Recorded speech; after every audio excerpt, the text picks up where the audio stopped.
après la grande phase de la métropolisation, c'est peut-être le temps de la ruralité qui est en train de s'ouvrir. C'est des solutions finalement peu coûteuses pour la collectivité, mais toujours à chaque fois pleines de bon sens en fait. Moi, je ne crois pas qu'il y ait une ruralité. La ruralité, ça se conjugue au pluriel.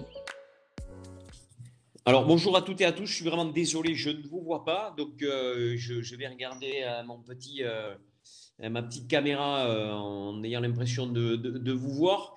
Je ne vais pas pouvoir rester avec vous sur ce café de campagne pour la simple et bonne raison, comme certains d'entre vous le savent, je suis maire d'un petit village dans le Gers et nous subissons là de plein fouet les effets du dérèglement climatique, puisque ça fait 6 semaines là que nous subissons avarie climatique sur avarie climatique avec un temps assez chaud pendant la journée et des orages très très forts. Et hier au soir, c'est le plus gros que nous ayons eu.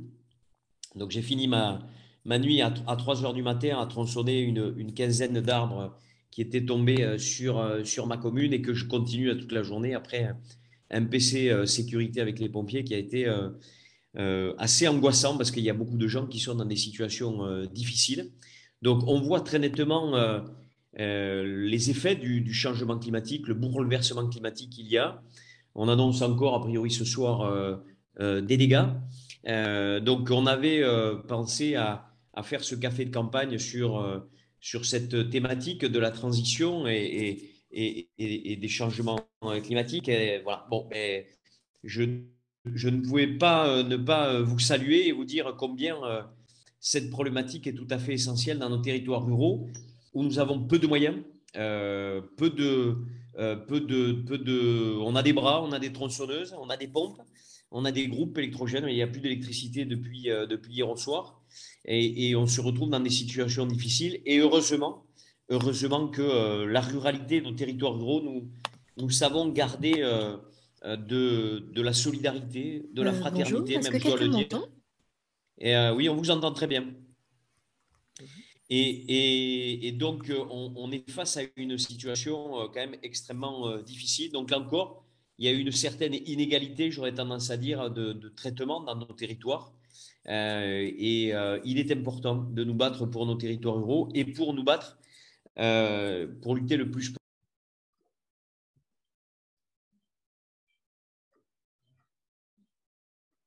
Excusez-moi. Vous m'entendez là?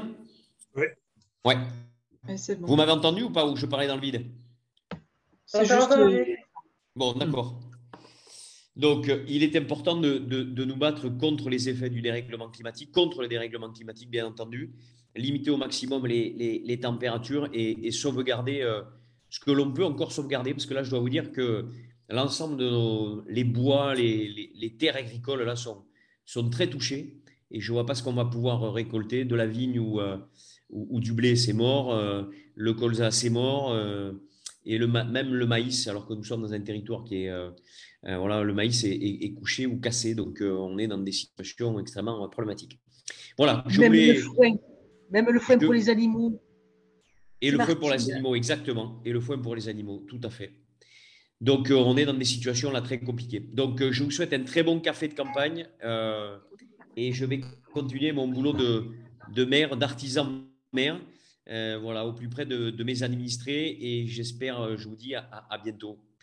Bon café de campagne à tous. Bon courage. Bon courage. Merci Thibaut. Ça va être l'idée de ce café de campagne, c'est aussi de pouvoir mettre en avant les ruralités positives et tout ce qui se fait de bien, notamment sur cette thématique de la transition écologique. Et c'est pour ça qu'on reçoit aujourd'hui nos intervenants, donc Frédéric Bosquet, Pierre Madeline et Frédéric Mathis, qui vont pouvoir nous parler de ce qu'ils ont mis en place à l'échelle de leur commune ou de leur structure associative pour pouvoir justement promouvoir et faciliter la question de la transition écologique en ruralité. L'intervention de Thibaut et ce qui se passe aujourd'hui actuellement d'un point de vue climatique, on se rend bien compte de l'urgence écologique et de l'importance la mise en place de ces initiatives que certains et certaines font vivre dans les territoires ruraux. Je rappelle simplement que ce café de campagne, il est organisé dans le cadre d'un événement plus large qui est organisé par Idealco et qui s'appelle Ruralité & Co, avec un programme d'événements tout au long du mois de juin et donc dans lequel on s'inscrit.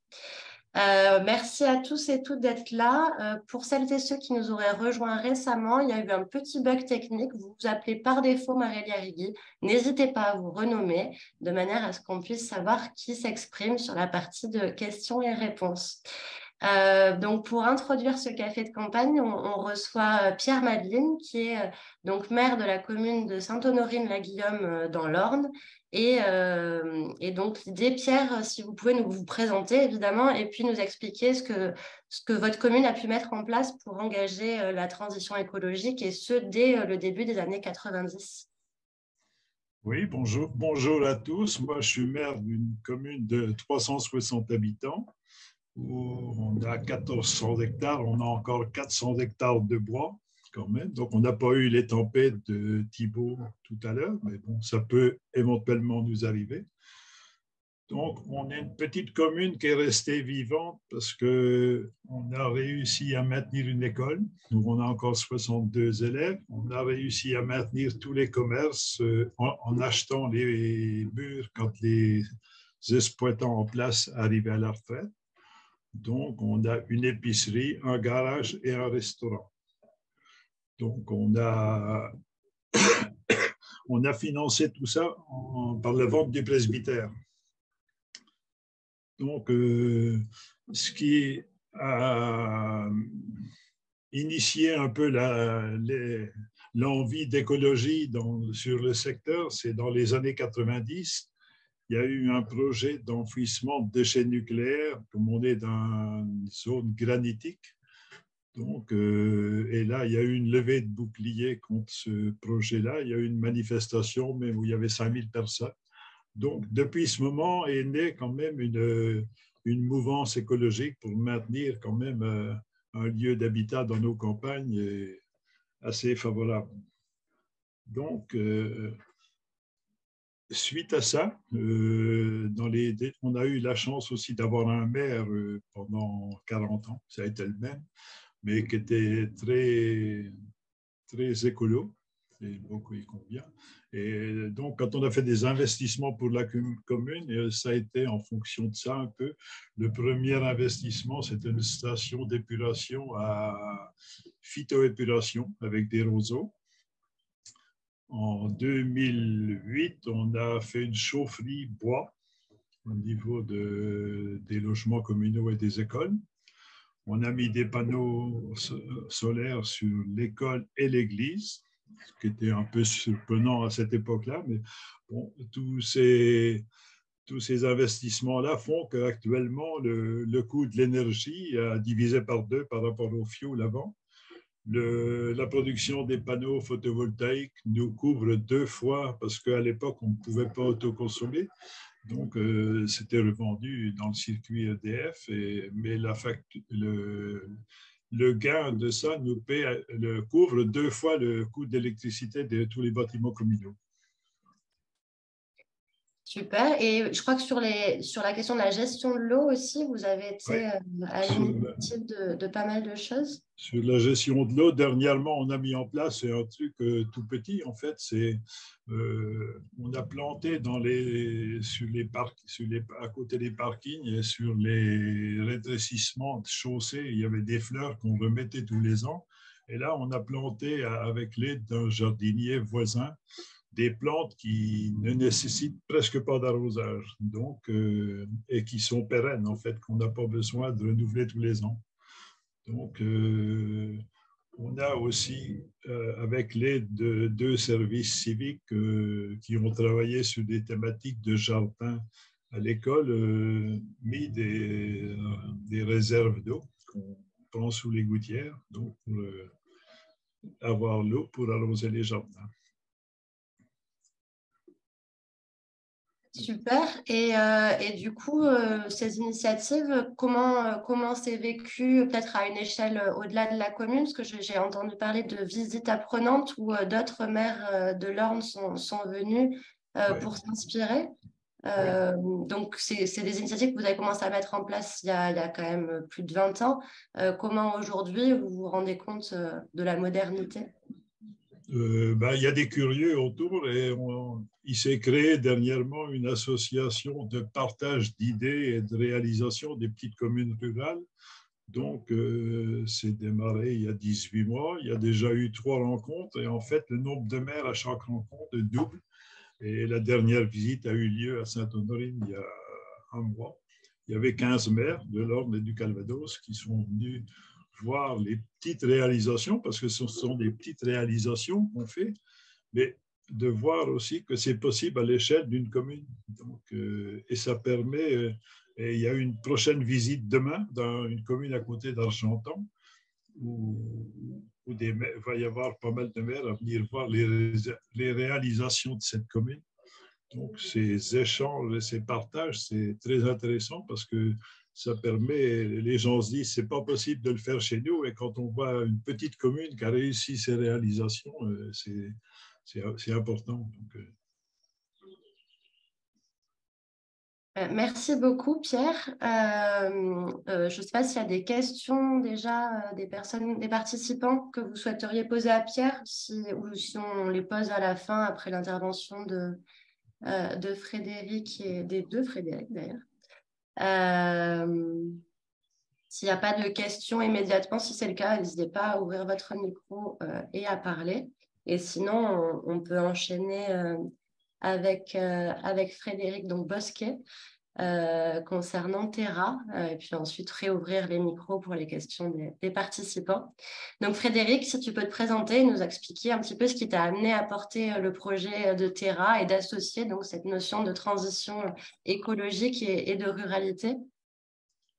Il y a une dizaine d'années, j'étais dirigeant de plusieurs sociétés dans le monde de l'économie sociale et solidaire. J'étais aussi coach et formateur en gestion du stress et des émotions. Et j'étais engagé aussi dans la transition déjà sociale et moins écologique. Je n'ai pas encore pris conscience de tout ça, en tout cas moins qu'aujourd'hui. Et donc, j'ai pris conscience dans ces deux types d'engagement, en fait, de ces tensions de plus en plus fortes entre mon engagement d'entrepreneur, avec un objectif d'arriver à équilibrer mes comptes et dégager des résultats pour développer les activités. Et en même temps, mon engagement de militant, où j'étais confronté de plus en plus à ces problématiques à la fois sociales et écologiques. Puis à un moment donné, j'ai vraiment senti que là, c'était plus possible. Et donc, j'ai décidé de prendre un vélo et d'aller à la rencontre de tous les citoyens qui avaient quitté leur vie pour changer la vie, avec cette prise de conscience aiguë qu'il fallait faire quelque chose concrètement dans sa propre vie, mais en même temps que ça ait des impacts positifs au niveau global.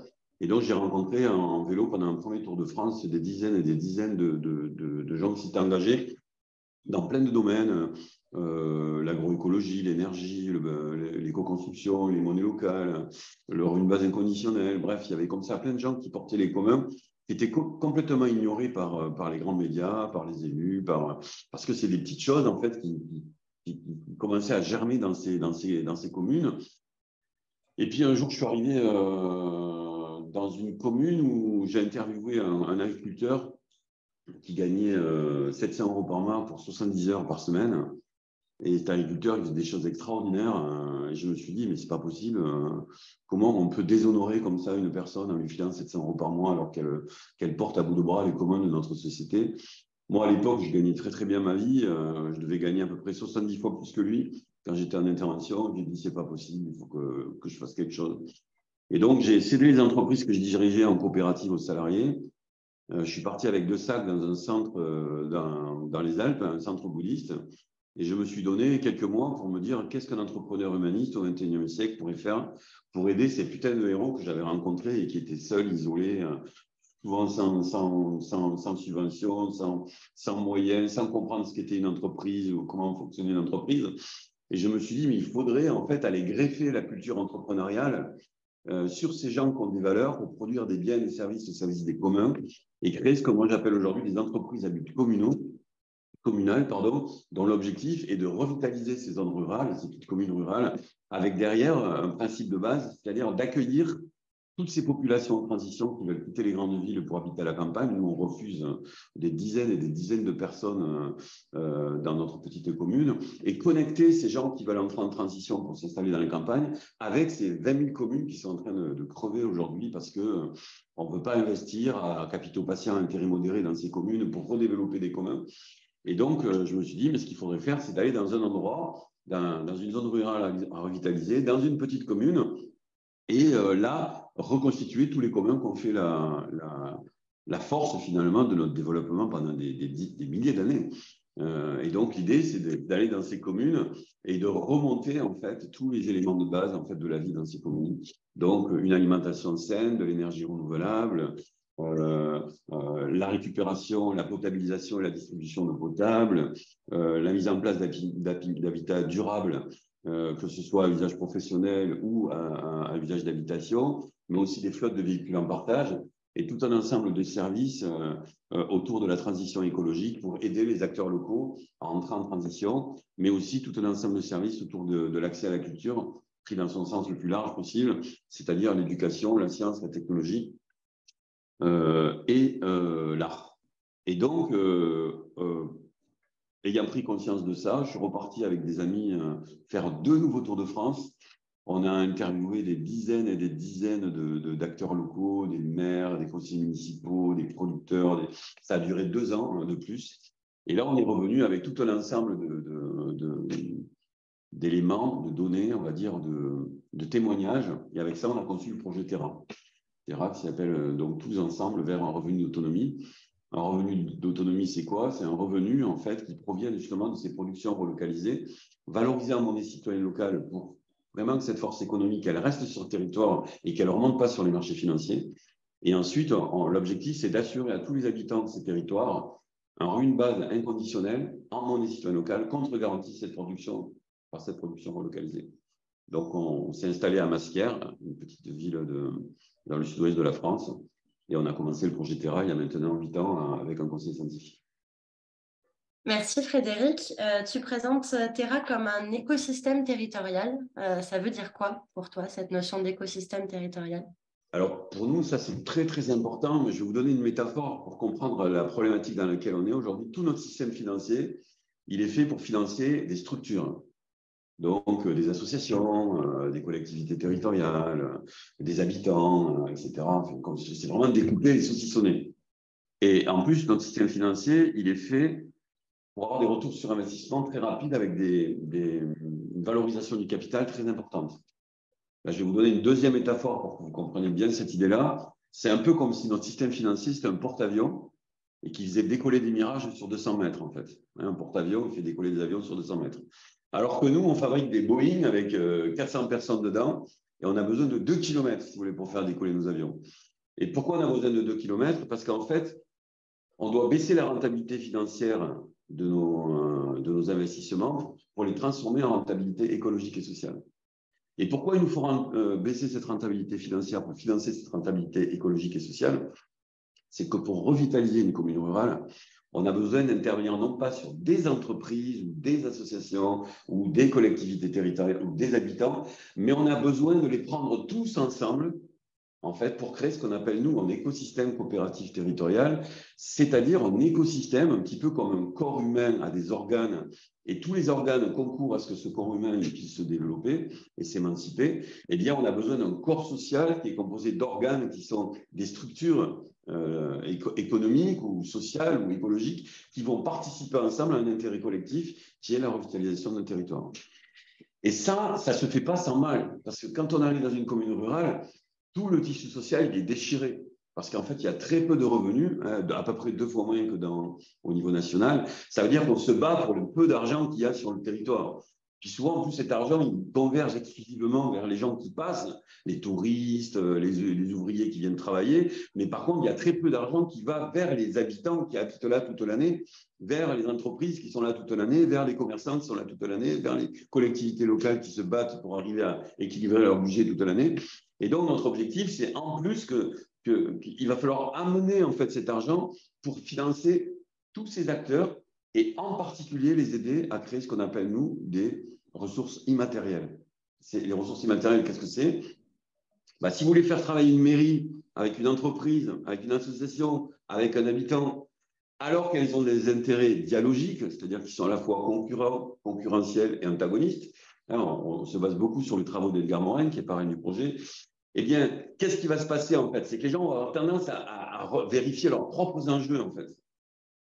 Mais pour qu'ils contribuent aux enjeux des autres, parce que c'est ça l'écosystème coopératif territorial, c'est que chacun va baisser un petit peu l'alimentation de ses propres enjeux pour participer aux enjeux des autres. C'est comme ça que la confiance va renaître et la coopération va renaître. Eh bien, ça, il faut du temps et il faut le financer. Et pour le financer, nous, notre stratégie, ça a été de construire un nouveau modèle de revitalisation rurale en commençant par des dons défiscalisables liés à des fonds de dotation, à des fondations qui vont amorcer les activités dont on a besoin sur le territoire. Puis après, des subventions d'exploitation et des investissements qui vont consolider ces activités de telle façon à ce qu'elles puissent se développer. Et enfin, seulement aller chercher des investisseurs à capitaux patients, intérêts modérés, c'est-à-dire des investisseurs qui sont capables de laisser leurs capitaux dans la durée, le temps que nous, grâce à notre capacité d'autofinancement, on refinance cette coopération entre les acteurs jusqu'à ce qu'ensemble, ils réapprennent à reconstruire de la valeur qu'on pourra ensuite valoriser en monnaie. Et pourquoi on parle de capitaux patients à intérêt modéré?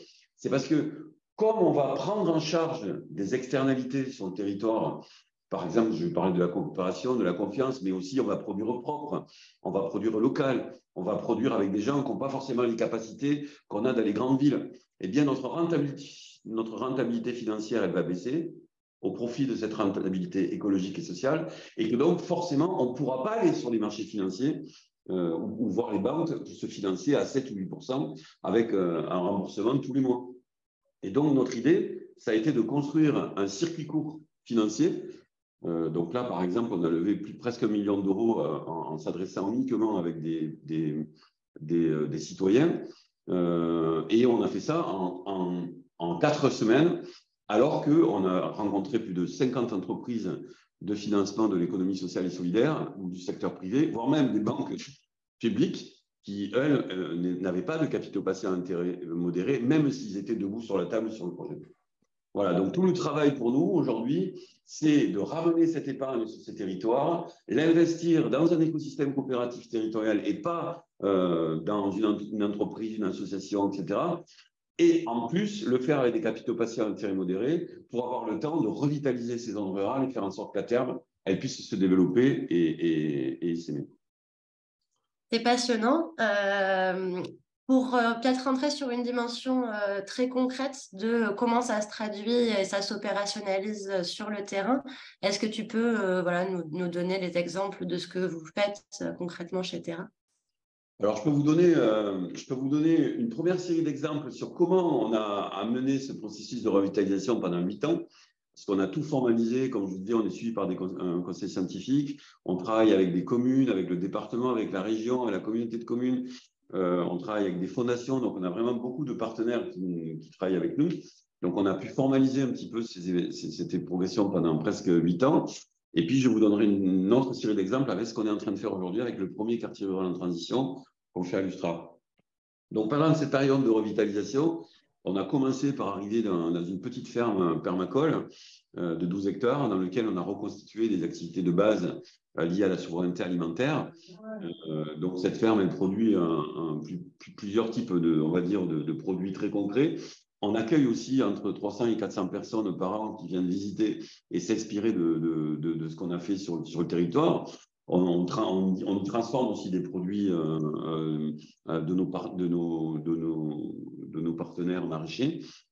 Et puis, on a aussi une petite menuiserie, une fabrication de pain, de boulange. On a toutes les fonctions de base, ce qu'on appelle, nous, la fonction bien s'alimenter.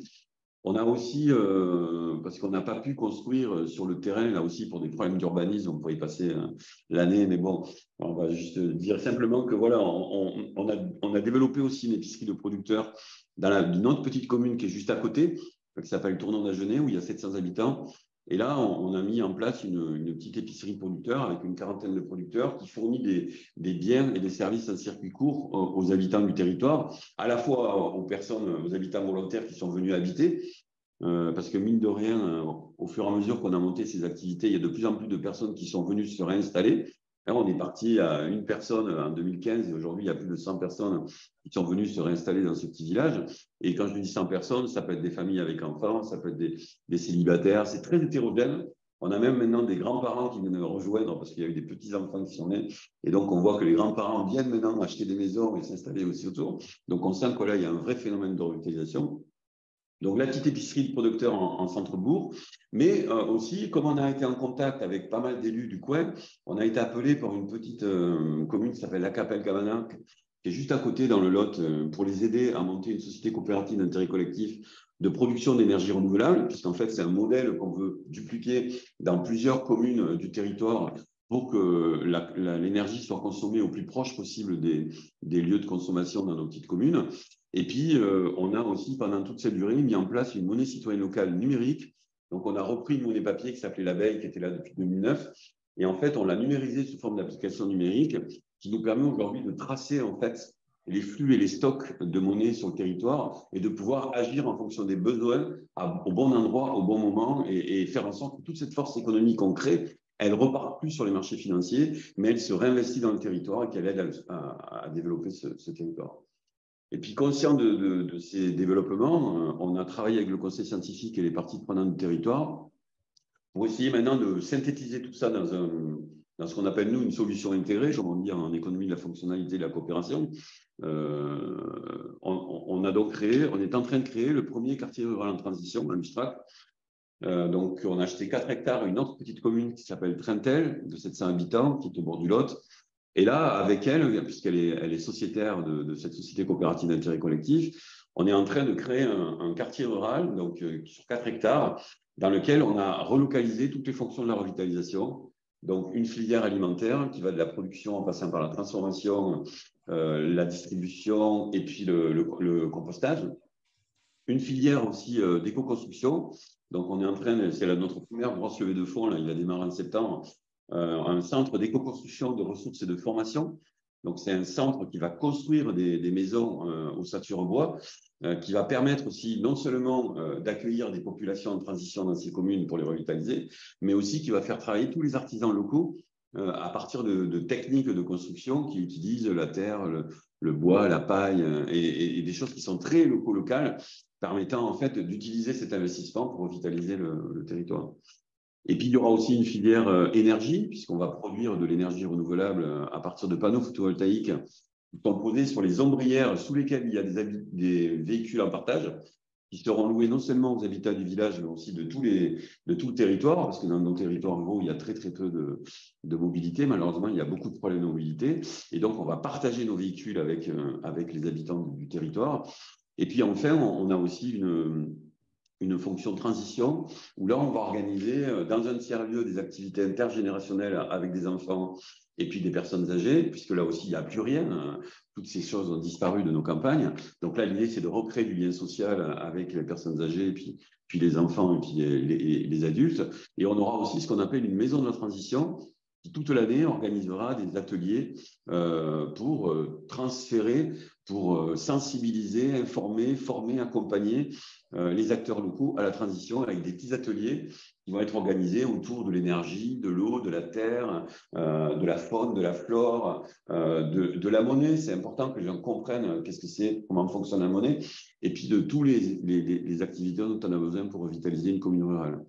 Et on aura une formation qui s'appelle éco-bâtisseur de 6 mois qui permettra à des acteurs ruraux, des maires, des conseillers municipaux, des entrepreneurs, des producteurs, des habitants, de se former sur 6 mois pour créer à leur tour des quartiers ruraux dans leur propre commune rurale. Tu nous fais une transition toute trouvée avec Frédéric Mathieu. Merci beaucoup. Ouais, je me joins à Pierre pour applaudir.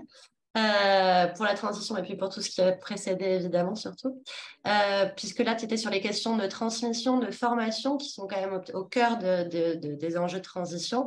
Et donc, Frédéric, si tu peux te présenter et nous expliquer un petit peu la genèse de 3PA et des écoles de la transition écologique.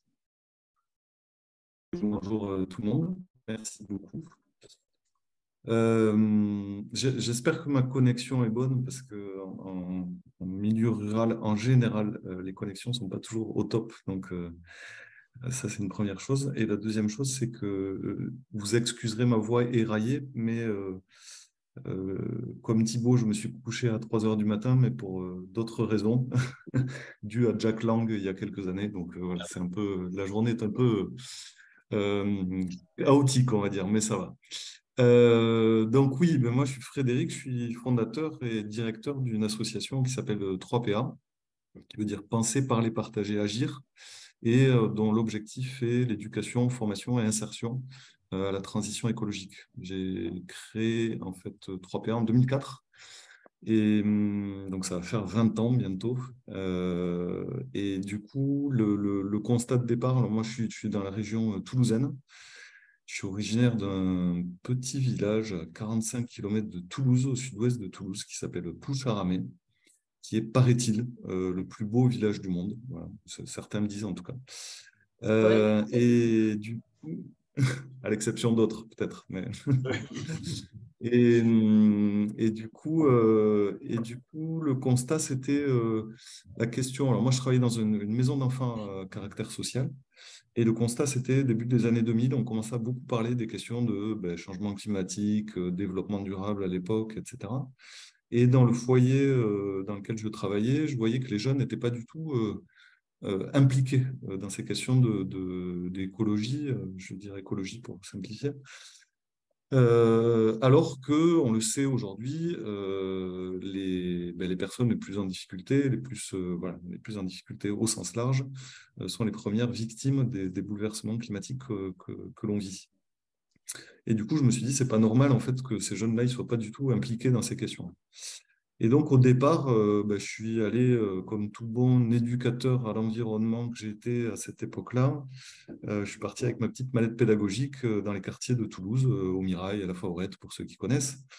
Et je suis allé parler de transition écologique de manière très théorique.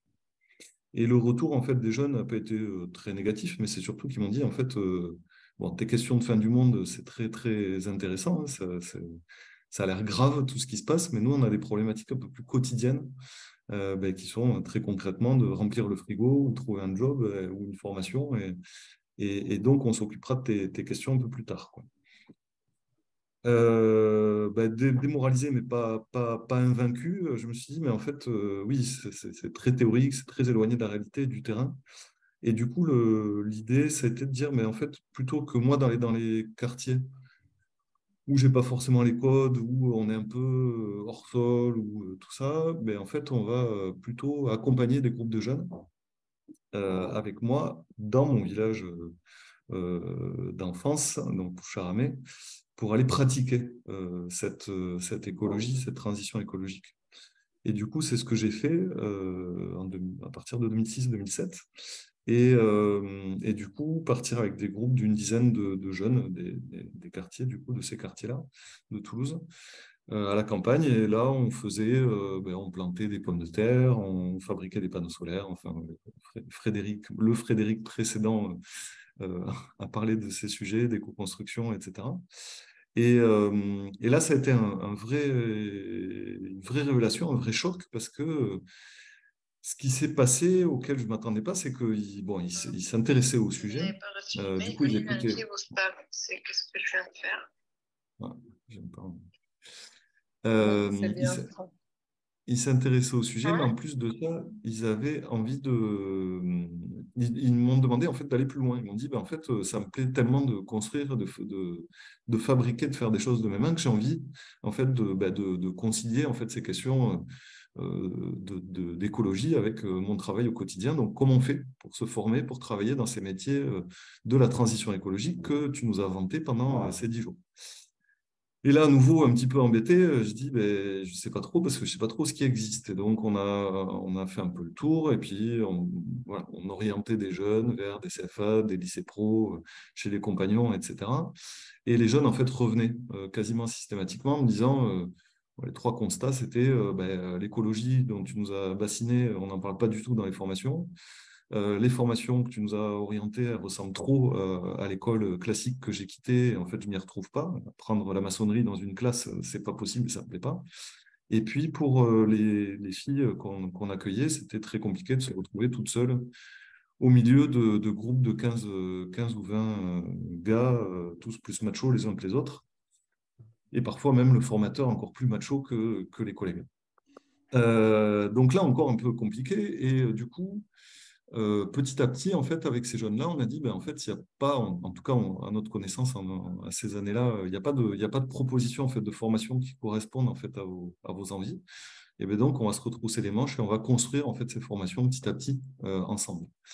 Et on arrivait comme ça ça a duré 8 ans, et jusqu'en 2015-2016, où on arrivait en fait avec 3 types de formations. Une formation plutôt de découverte de ces métiers, parce que c'est des métiers dont on ne parle pas. Alors quand je dis ces métiers, ce sont les métiers manuels de la transition écologique, qui sont, dans le jargon Pôle emploi, qui sont catégorisés par métiers verts et verdissants. Donc les métiers verts, c'est les métiers qui sont directement liés à la nature.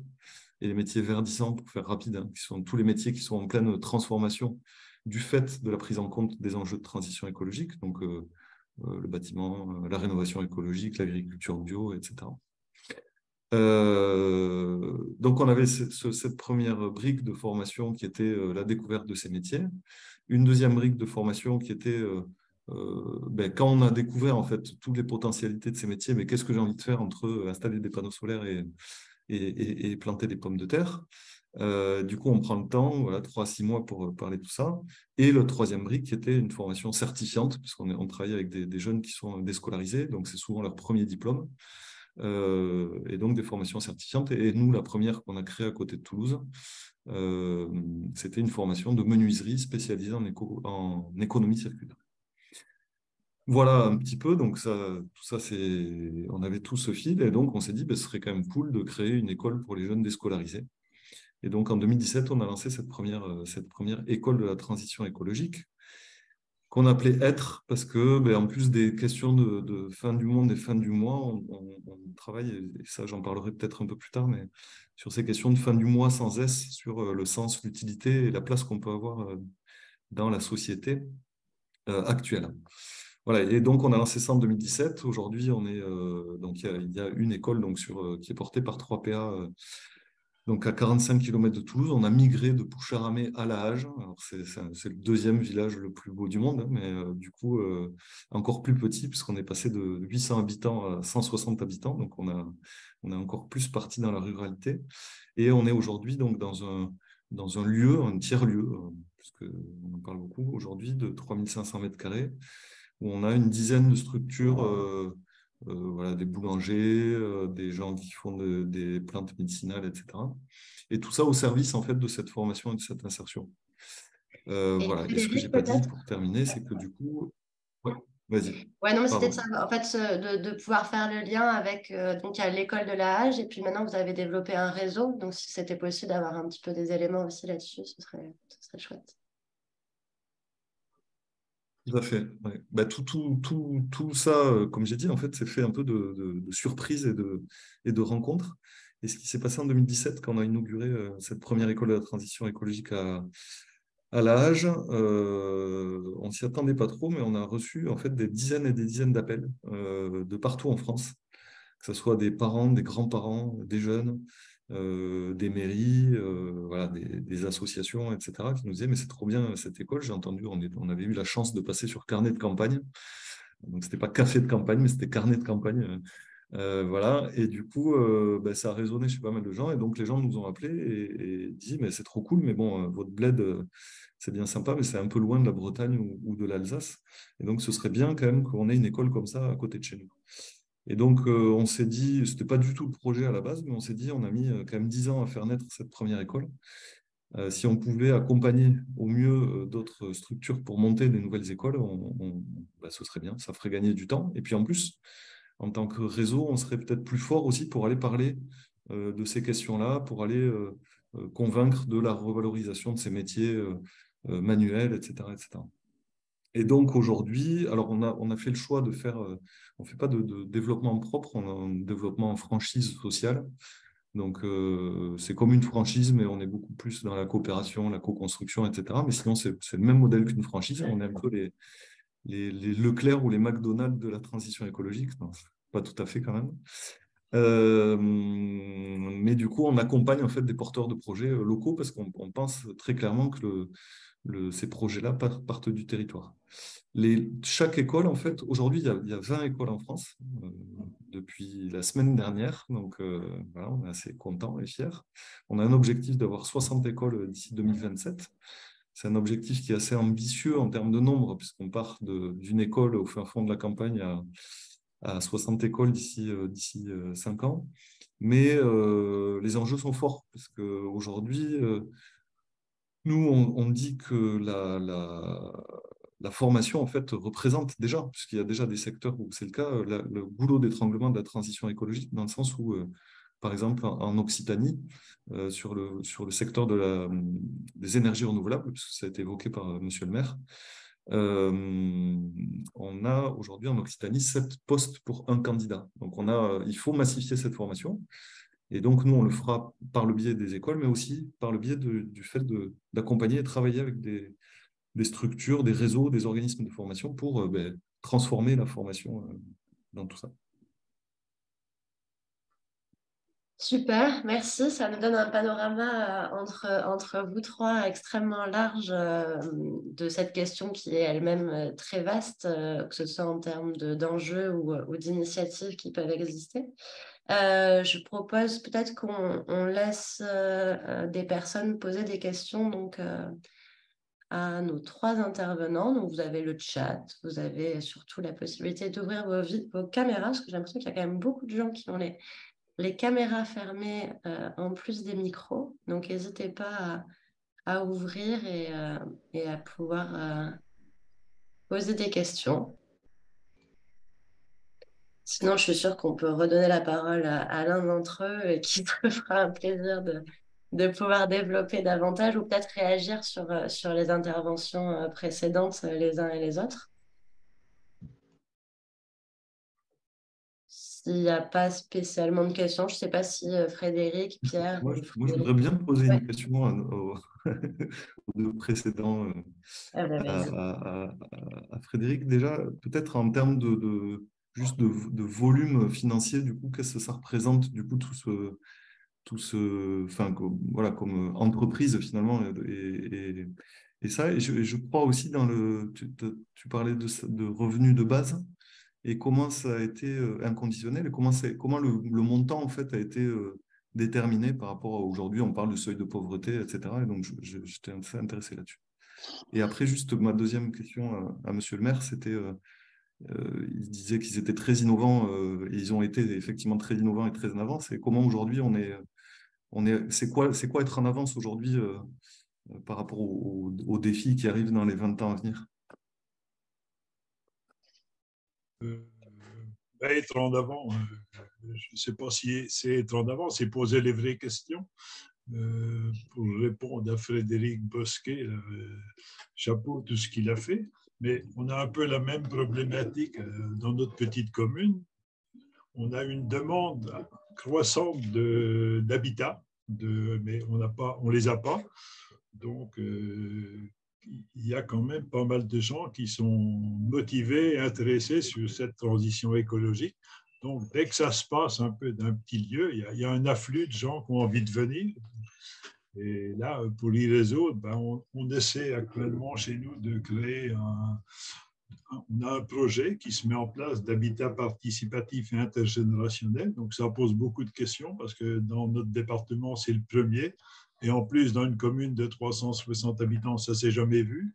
Donc, mais la question est posée. Et on a fait déjà 3 réunions publiques et on a plein de gens qui sont intéressés par ce type d'habitat. Donc, ils ont envie de venir dans un autre lieu que le lieu traditionnel. On a beaucoup de gens de mon âge, pour dire pas âgés, mais moins jeunes. Donc, l'EHPAD ne fait pas envie. Donc, ils ont envie aussi de terminer leur vie dans des lieux différents. Donc, mais il va falloir qu'on essaie de répondre. On ne va pas pouvoir prendre tout le monde dans une petite commune. Il faut qu'on essaie justement que plein d'autres petites communes fassent les mêmes démarches. Oui, et on voit là encore toute l'importance de la mise en réseau et à un moment de l'interconnexion d'acteurs, hein, parce que je pense qu'il y a l'une des clés de ces questions de transition écologique. Frédéric, alors en lien avec l'habitat, c'est ça qu'il y a le quartier rural, et puis peut-être sur les questions de l'autre Frédéric, du coup, sur le revenu d'autonomie et les volumes économiques, si tu peux nous en dire quelques mots. Alors oui, avec plaisir. Alors je vais commencer déjà par dire à Frédéric que je suis très heureux qu'il soit là, puisque dans les derniers projets pour 2023 qu'on veut développer, il y a notre volonté de créer une école de la transition. Je ne sais pas si tu as déjà été contacté par Ingrid. Donc pour nous, ça fait partie des organes de l'écosystème qui sont fondamentaux dans le développement de ce qu'on est en train de faire. Après, pour répondre à ta question, je vais être d'abord très factuel en tant qu'entrepreneur. Donc, le budget global aujourd'hui de l'écosystème, c'est 650 000 euros. Sur ces 650 000 euros, aujourd'hui, il y a 231 000 euros qui sont des productions marchandes à destination soit des habitants du territoire, soit ce que nous, on appelle avec un terme un petit peu mainstream, écotouristes, c'est-à-dire plutôt des personnes qui sont en transition, qui viennent et qui participent à des manifestations pour se former, s'inspirer et essayer de voir s'ils peuvent créer un petit peu ce type d'écosystème chez eux. Donc, notre taux d'employabilité, pour moi, c'est extrêmement important. Il est de 39% là aujourd'hui, c'est-à-dire qu'on est financé par 39% de ce qu'on produit. Mais il faut savoir qu'on a passé presque 8 ans à faire des tests, des expérimentations, à recréer de la confiance et de la coopération avec les acteurs du territoire, parce que notre objectif, c'était, si on avait voulu monter une boîte, entre guillemets, on s'y serait pris différent. Là, notre objectif, c'est que pendant 8 ans, on a reconstruit ce qu'on appelle, nous, des valeurs immatérielles. C'est-à-dire qu'aujourd'hui, si on va avoir une banque qu'on demande de financer de la coopération et de la confiance, ils vont nous regarder avec des yeux comme ça. Eux, ce qu'ils veulent financer, c'est des fours, c'est des maisons, c'est des bagnoles, c'est des machines-outils, etc., avec des retours sur investissement calibrés, avec des normes. Et nous, on leur dit non, ça, c'est fini. Là, c'est fini, c'est terminé. En tout cas, dans l'innovation de rupture dans les communes rurales, on a besoin de financer des valeurs immatérielles pour reconstituer le tissu social.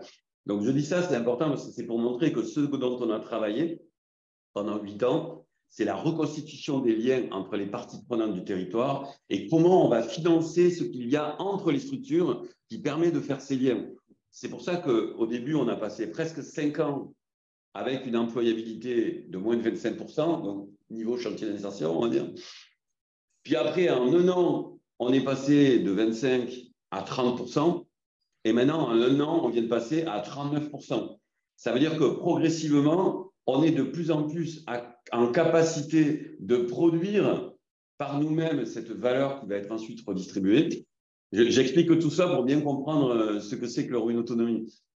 Et donc, l'objectif, c'est qu'à travers ce travail qu'on fait, c'est de faire en sorte que ces écosystèmes coopératifs territoriaux progressivement se mettent à produire les biens et les services dont les habitants de ces territoires ont besoin.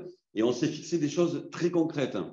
Donc, de l'alimentation saine, de l'eau potable, de l'énergie renouvelable, des bâtiments éco-construits à usage d'habitation ou professionnel, des flottes de véhicules en partage, et puis très important pour nous, tout un ensemble de services autour de la transition pour accompagner les acteurs locaux et l'accès à la culture, comme je disais tout à l'heure. Et donc là, l'étape dans laquelle on est aujourd'hui, pour vous donner aussi un ordre d'idée, c'est que on a ramené aujourd'hui sur le territoire à peu près 6 millions d'euros d'investissement entre les personnes qui sont venues habiter dans le territoire et qui commencent à consommer sur le territoire, parce que là c'est pareil, si on veut redévelopper des activités dans ces communes rurales, il faut y ramener aussi des personnes, parce que la densité étant tellement faible qu'aucune structure est capable de vivre toute seule. C'est pour ça que nous, on a développé avec notre expert comptable un système de comptabilité écosystémique qui va venir consolider en fait toutes les structures de l'écosystème, associations, fonds de dotation, entreprises, sociétés coopératives d'intérêt collectif, sociétés civiles immobilières, pour avoir une vision écosystémique en fait de la valeur qu'on produit collectivement. Et c'est pas gênant pour nous que d'un côté il y a des structures qui perdent de l'argent et de l'autre côté qu'il y a des structures qui en gagnent, parce que justement grâce au fonds de dotation, on peut faire des dons défiscalisables à notre fonds de dotation qui lui-même ensuite va pouvoir injecter ces dons défiscalisés sous forme de revenus de transition. Par exemple, là, en ce moment, on verse des revenus à des personnes qui ont des activités qui ne sont pas rentables, ce qu'on appelle des revenus de transition, de telle façon à ce qu'ils puissent porter leur activité et monter progressivement jusqu'à devenir eux-mêmes autonomes. Et après, pour nous, ce qui est très important aussi, c'est de proposer aux gens, on appelle ça la réflexivité en économie de la fonctionnalité, c'est qu'on propose aux gens de choisir eux-mêmes la forme de structure qu'ils veulent faire. Il y en a certains qui vont avoir une forte aversion au risque, qui vont plutôt être salariés, d'autres qui sont, alors pour le coup, complètement dans un modèle entrepreneurial, et bien du coup, là, ils peuvent monter une auto-entreprise, ils peuvent monter une petite SARL, ils peuvent monter une coopérative même de production s'ils veulent. Et puis ceux qui sont un peu entre les deux, qui sont un peu partagés, on a des partenariats avec une coopérative d'activité d'emploi qui, elle, va transformer en fait le chiffre d'affaires de ces entrepreneurs salariés sous forme de salaire. Donc, et qu'est-ce que le revenu d'autonomie, pour finir là-dessus? J'ai expliqué tout ça pour arriver au revenu d'autonomie, puisque c'est un concept automateur. Le revenu d'autonomie, c'est un revenu qu'on va distribuer à tout le monde et contre-garanti par cette production relocalisée. C'est-à-dire que plus on va relocaliser de production au niveau de notre commune, enfin, c'est plutôt une zone rurale d'une trentaine de kilomètres autour de Tournon-de-Genêt, et donc plus on va relocaliser en fait cette production, plus le revenu d'autonomie va augmenter, versé en monnaie citoyenne locale, pour pouvoir acheter les productions des entreprises et des structures locales qui ont été relocalisées. Donc, le revenu d'autonomie, en fait, c'est un nouveau revenu d'autonomie, c'est un nouveau revenu qui n'est pas un revenu d'activité, qui peut être directement lié à un revenu salarié, qui n'est pas un revenu de transition, puisque le revenu de transition, il est quand même lié à une production au service des communs, mais qui est un revenu inconditionnel, c'est une distribution à la base, qui est donnée à tous les habitants de la naissance à la mort, et qui est basé sur 1 euro de plus que le seuil de pauvreté, puisque l'idée, c'est de sortir en fait les habitants de la pauvreté, stabiliser la vie solvable, parce qu'ayant ces revenus d'autonomie, ils pourront dépenser dans les entreprises que nous aurons créées sur le territoire, et donc derrière permettre aux gens, pourquoi pas, à un moment donné, de choisir des activités qui n'ont pas de lien direct avec la production d'une valeur économique mesurée en monnaie, mais qui pourront produire des biens communs qui, eux, ne seront pas monétisés et qui remporteront des valeurs qui soient écologiques et sociales. Voilà. Donc, le revenu d'autonomie, il va commencer à être mis en place quand on aura suffisamment d'excédents de production dans notre écosystème, qui sera redistribué directement via le fonds de dotation par des dons défiscalisables à égalité entre tous les habitants du territoire. Et il va monter progressivement jusqu'à atteindre un seuil de pauvreté. Merci Frédéric et merci Pierre. Frédéric, est-ce que tu réponds à toutes tes questions? Ouais, super, c'est très éclairant. Merci. Je veux bien poser une question. Bien sûr. Je suis alors un détail, hein, mais bon, qui m'intéresse. Alors, que je retrouve les noms.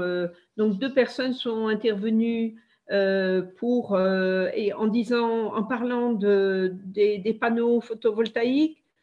Donc, je voulais savoir à peu près en quelle année ils avaient été installés et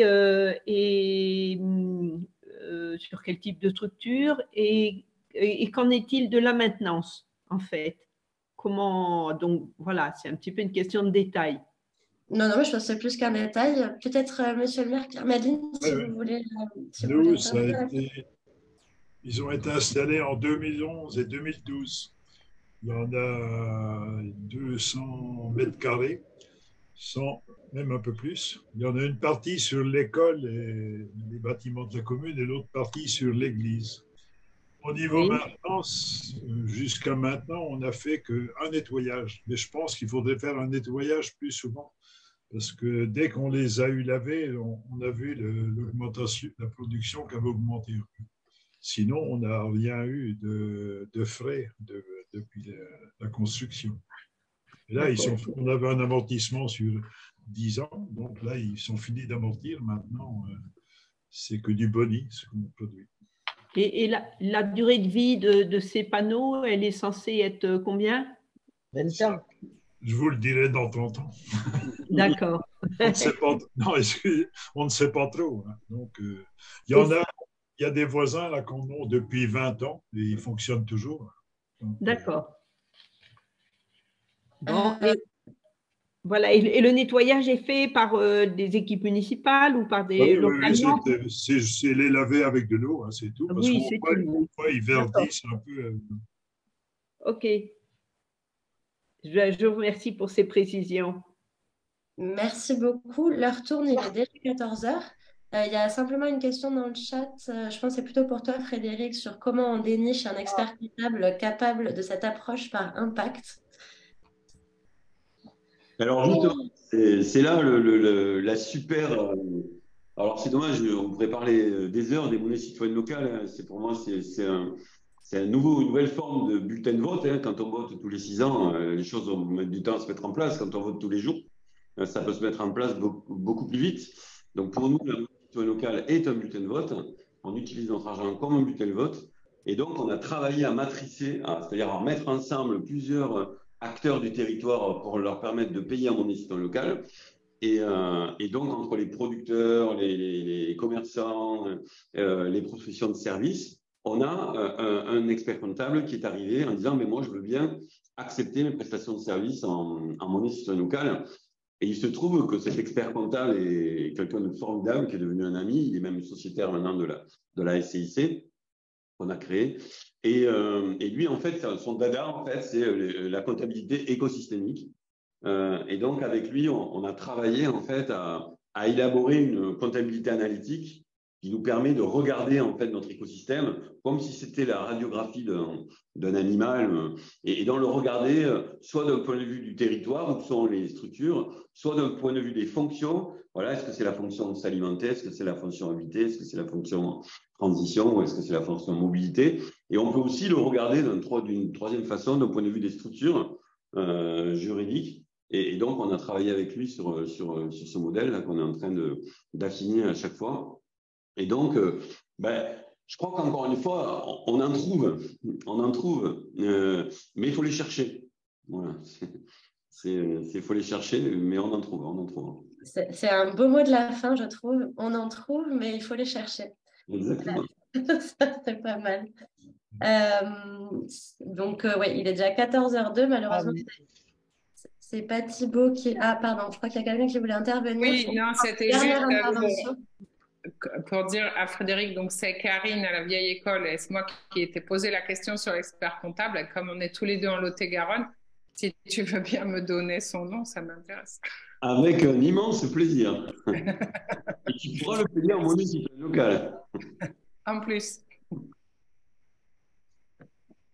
Donc, Frédéric, je te laisse peut-être envoyer le nom sur le chat en privé ou en public. Ouais, ok, super.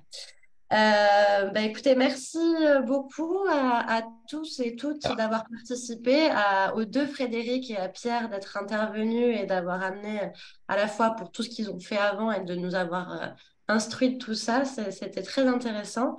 Merci à Thibaut d'être venu faire l'ouverture de ce café de campagne malgré la situation compliquée qu'il est en train de vivre sur son village. Et puis, peut-être simplement vous dire que le prochain café de campagne, ce sera à la rentrée de septembre et ce sera sur la thématique de l'urbanisme en ruralité. Ça fait aussi écho avec plusieurs interventions. Et on se fera un plaisir de vous y retrouver. Et d'ici là, on vous souhaite à tous et toutes un bel été, le moins d'orage possible, mais quand même un peu de pluie pour les sols. Très bonne journée, après-midi et au plaisir. Merci beaucoup. Au revoir.